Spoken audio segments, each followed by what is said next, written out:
Nice to be joined by Senator Jason Crowell, the 27th Senatorial District, and this is my first chance to speak with him on the air. And Senator Crowell, we always appreciate your time in checking in with us here and the ability to pass along information to your constituents over the air as the session just gets started and we're just a little bit in here. Are there some things that you are either looking forward to or looking forward to meeting or challenging or anything like that this session? Well, Chad, first, welcome to the booth. This session, I think, like many of the sessions, like many of the issues dominating our federal representatives in Washington, D.C. and Jeff City, we're going to be focused on the economy. We're going to be focused on balancing a budget, living within our means, just like everyone is doing back home, and that's going to require us to do some original, out-of-the-box thinking and to really take on some special interests, some vested interests that think, regardless of what this economy looks like, their spigot of taxpayer large S should continue without change, without reform. And I think that's what we have an opportunity to really visit, and I will continue to keep pushing, whether that's in tax credits or in just subsidies that haven't panned out, like ethanol subsidies and biodiesel subsidies and tens of millions of dollars that just haven't panned out, but we continue to throw money down that rat hole when we can't fully fund the foundation formula and provide a world-class educational opportunity for our students.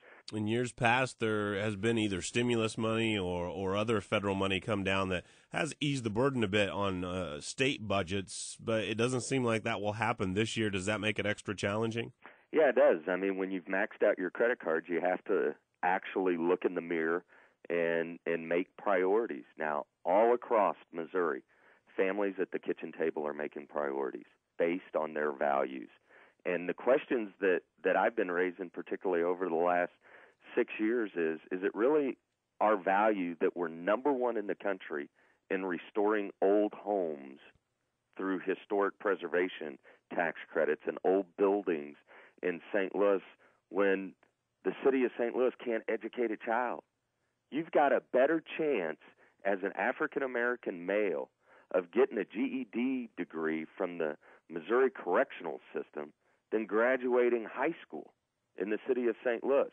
But we bang our chest with pride that we're number one in the country in restoring historic preservation tax credit buildings.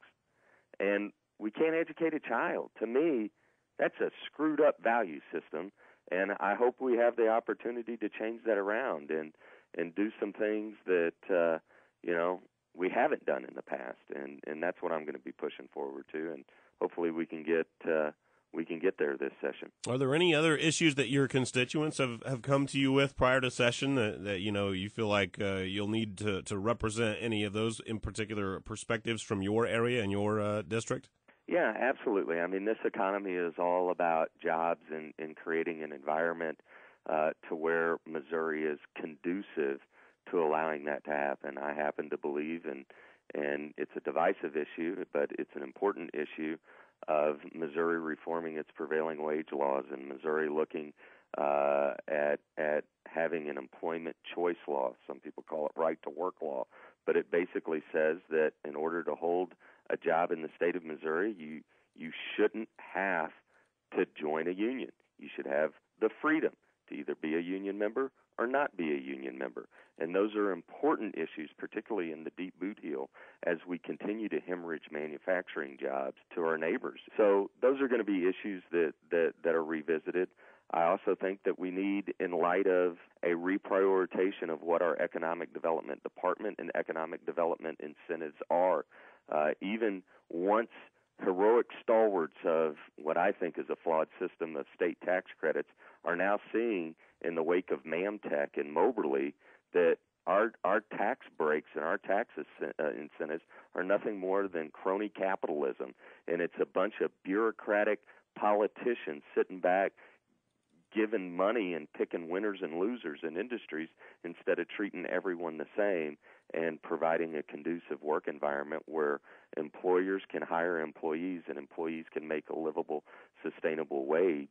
And I think we're going to continue to push those push those ideas forward and hopefully be able to get a balance that we weren't able to get this special session. Very good. Well, we look forward to checking back in with you on a weekly basis on those issues and many others throughout the session. Thanks so much for your time once again. I do too, Chad, and welcome again to the boot, and great to have you, and look forward to visiting with you. Thank you so much. That's Senator Jason Crowell joining us right here.